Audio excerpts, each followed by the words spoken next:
Ya, kali ini saya sudah bersama Ibu Bivitri Susanti.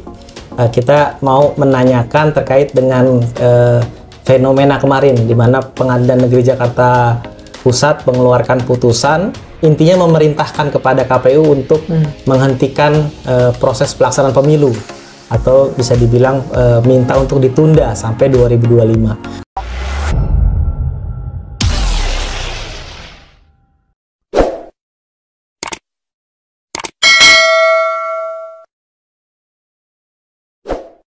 Nah, kan kalau saya melihat ikut alurnya, Bu, ya. Jadi Prima ini kan awalnya tidak lolos verifikasi administrasi.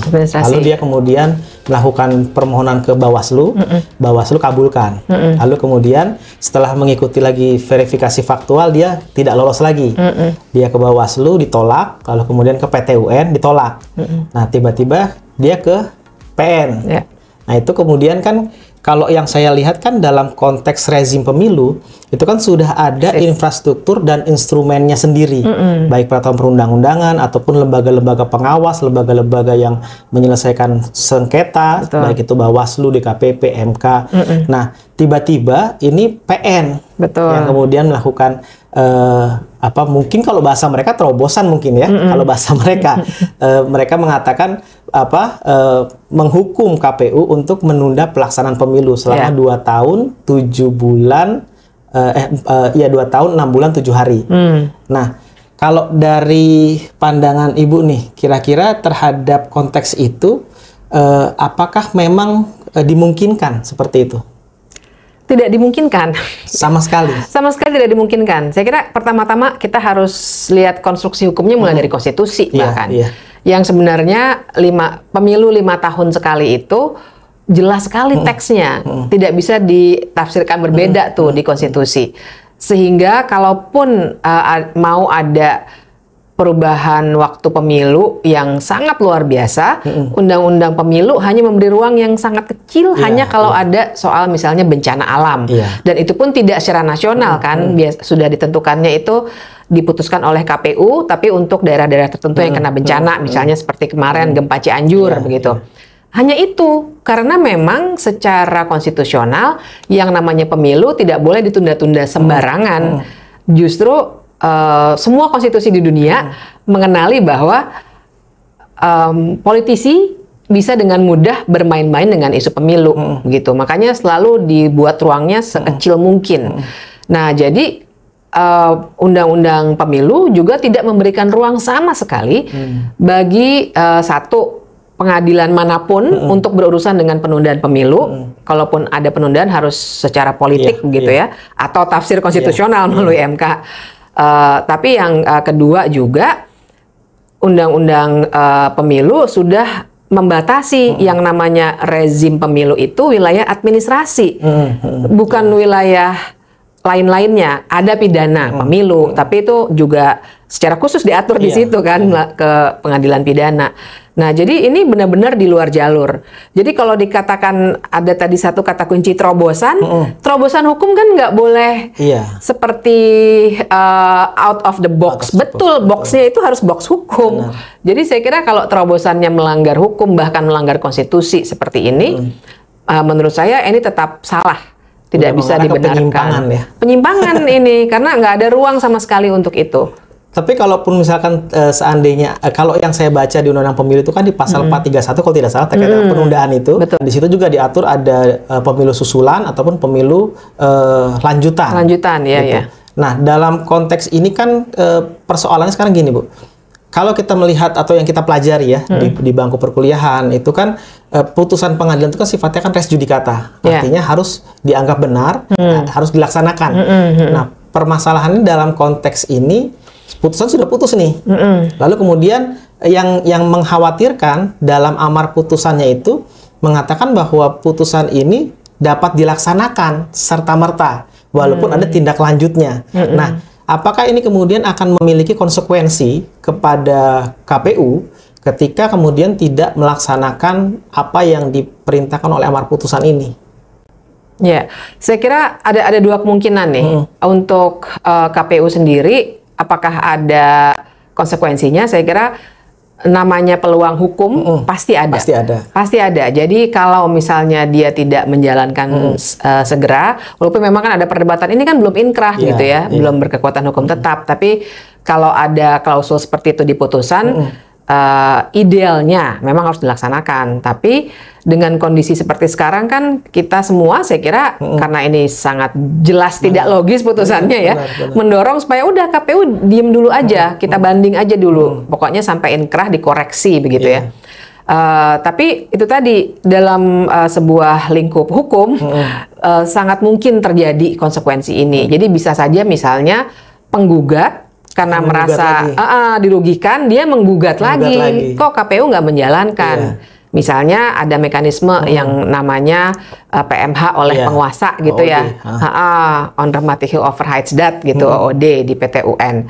Bisa aja begitu, ataupun hal lainnya lah. Kalau memang Partai Prima ini tidak kita sorot juga, maaf ya, tapi saya harus pakai kata ini ya. Menurut saya ini kebrengsetan. Karena kok bisa mengambil jalur yang out of the box tapi menyimpang gitu ya, dan dampaknya bukan pada dirinya sendiri tapi pada secara luas, padahal di pengadilan perdata itu di petitumnya kan memang mintanya begitu. Nah itu satu. Nah yang tadi saya sebut konsekuensi.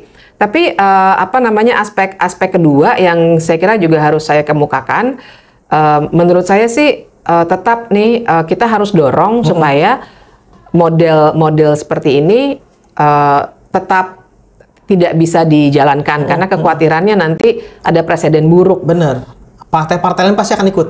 Oh iya betul, dan masing-masing jadi mau mengambil peran seakan-akan ini baik-baik saja, dan kalau kita tidak ramaikan seperti ini, mungkin hakim-hakim lain juga, wah ini kesempatan nih kita masuk begitu. Kita nggak tahu nanti belakangnya apakah uang atau kepentingan apapun lah begitu.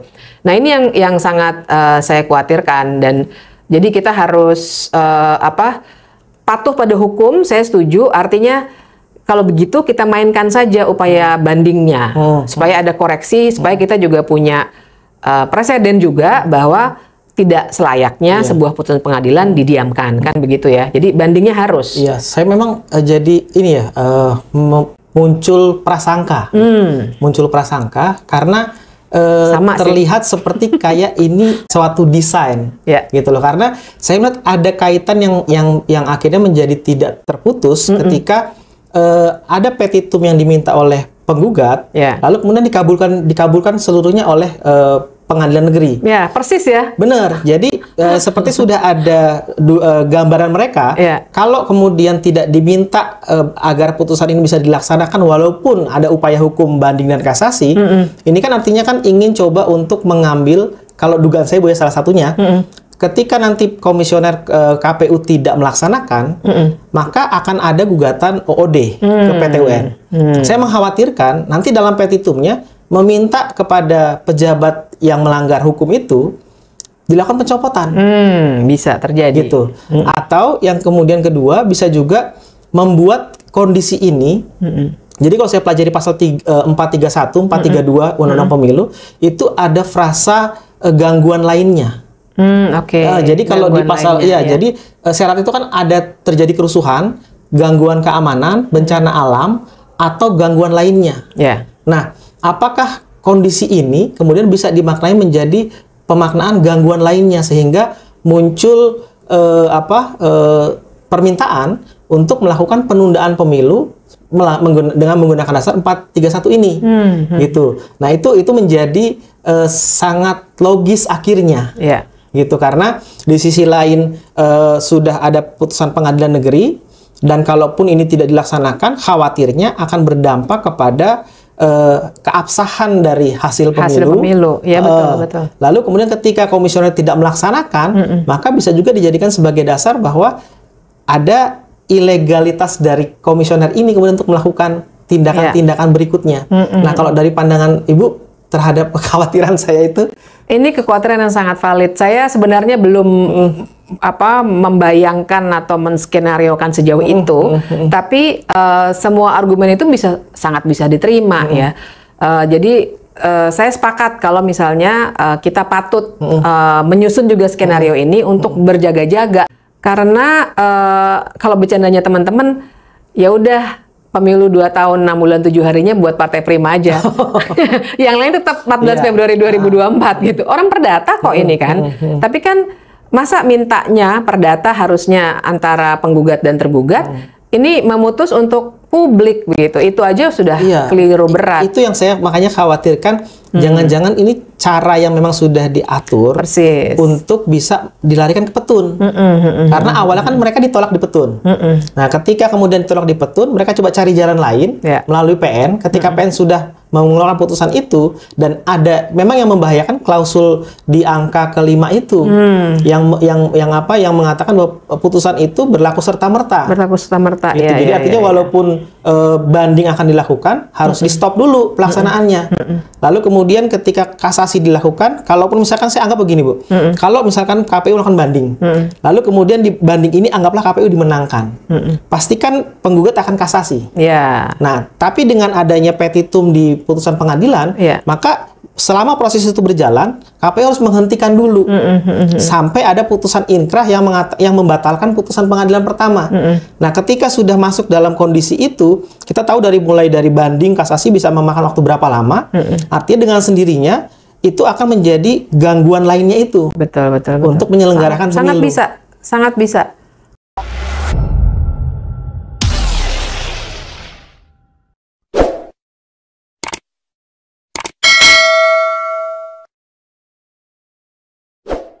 Tapi kalau saya lihat dari politik oleh pemerintah sih, berita terakhir mereka masih mendorong agar KPU melakukan banding. Iya, betul. Nah, cuma saya nggak tahu apakah permintaan support politik itu sinergis dengan amar putusannya. Karena kalau saya katakan misalkan dorongan minta banding sampai kasasi, sementara amar putusan yang mengatakan tetap bisa dilaksanakan, ini kan berarti kan ada proses yang dilanggar oleh KPU selama proses banding dan kasasi itu, ketika tahapan terus berjalan. Iya, betul. Nah, ini saya khawatir jangan sampai ini bisa menjadi delegitimasi terhadap setiap keputusan KPU yang KPU keluarkan.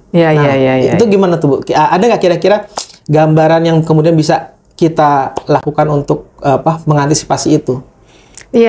Jadi skenario itu sangat-sangat mungkin ya.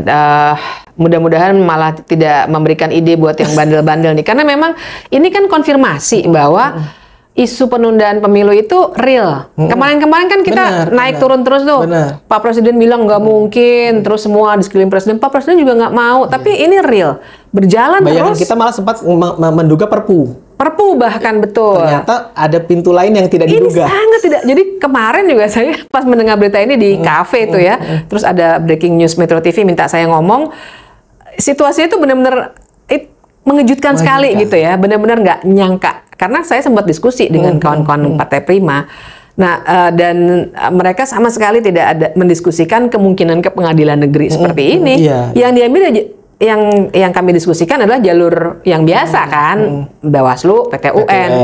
Sudah itu aja. Jadi ini sangat mengejutkan. Tapi balik ke pertanyaan tadi, yang harus kita lakukan, saya kira artinya kalau memang masuk ke wilayah yang sangat hukum seperti ini, kan kita juga harus siap untuk memberikan argumentasi hukum.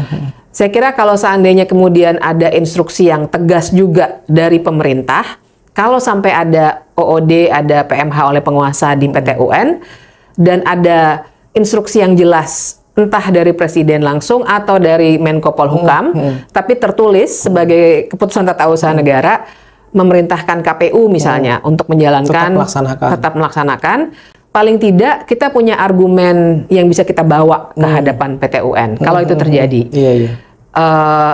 Itu pertama ya, saya kira. Jadi andilnya pemerintah masih bisa kita minta di sini karena konteksnya nanti PT UN, PMH oleh penguasa. Dan yang kedua, saya kira juga dari kalangan kita sih, masyarakat sipil, untuk mengungkapkan apa yang sebenarnya terjadi, menggambarkan skenario ini juga, dan akibatnya bagi kita semua, satu bangsa, satu tanah air. Karena ini berbahaya sekali. Sangat buruk ini. Bukan untuk jelek-menjelekan, tapi untuk menggambarkan bahwa konstruksi hukum ini, yang skenario yang canggih tadi kita kita coba gambarkan, itu bukan main-main, bukannya tidak sengaja, tapi memang didesain secara hati-hati untuk tujuan merusak demokrasi Indonesia. Dan siapapun yang mau merusak demokrasi Indonesia, menurut saya harusnya jadi musuh publik dong, gitu. Maksudnya harus kita ungkap begitu. Iya, memang itu yang jadi kekhawatiran saya sebenarnya, Bu. Gitu. Walaupun memang pertanyaan terakhir mungkin apakah solusinya itu ke pemerintah misalkan mengeluarkan Perpu atau kemudian mungkin MK yang bisa melakukan penyelesaian itu, misalnya menguji tentang pemaknaan gangguan lainnya. Gitu, gangguan lainnya ini apakah gangguan lainnya dicoret gitu kan, sehingga ketika MK memutuskan itu mengabulkan, sehingga seperti kayak kasusnya pencopotan hakim MK. MK menegaskan bahwa apabila tidak sesuai dengan pasal 23 maka itu inkonstitusional. Berarti sama juga seperti ini. Apabila penundaan itu dilakukan tidak sesuai dengan pasal 431 maka itu inkonstitusional. Artinya inilah yang akan mentorpedo putusan pengadilan negeri. Nah, kalau seperti itu kira-kira memungkinkan nggak? Iya, langkah hukum seperti itu saya kira selalu mungkin ya, dan baik karena kita juga menggunakan forum yang tersedia gitu ya, yang konstitusional. Jadi itu sangat dimungkinkan. Tapi kan artinya kita juga harus menghitung waktu. Iya. Kita semua paham. Dan apakah Perpu aja belum kan? Perpu Cipta Kerja aja belum. Nah, sekarang dimulai ininya sidangnya. Jadi saya kira itu juga harus kita hitung. Apakah misalnya ketika upaya itu dilakukan tetap ibaratnya apa ya, gayung bersambut di MK juga. Gayung bersambut di MK itu satu, tapi juga waktunya kan jarum jam kan terus menerus berlangsung. Dan kekhawatiran kita bahwa komisioner KPU bisa dibawa ke PT UN tidak hilang. Nah, itu yang juga harus dihitung. Oke, Bu, makasih banyak untuk masukan-masukannya. Terima kasih. Sama-sama.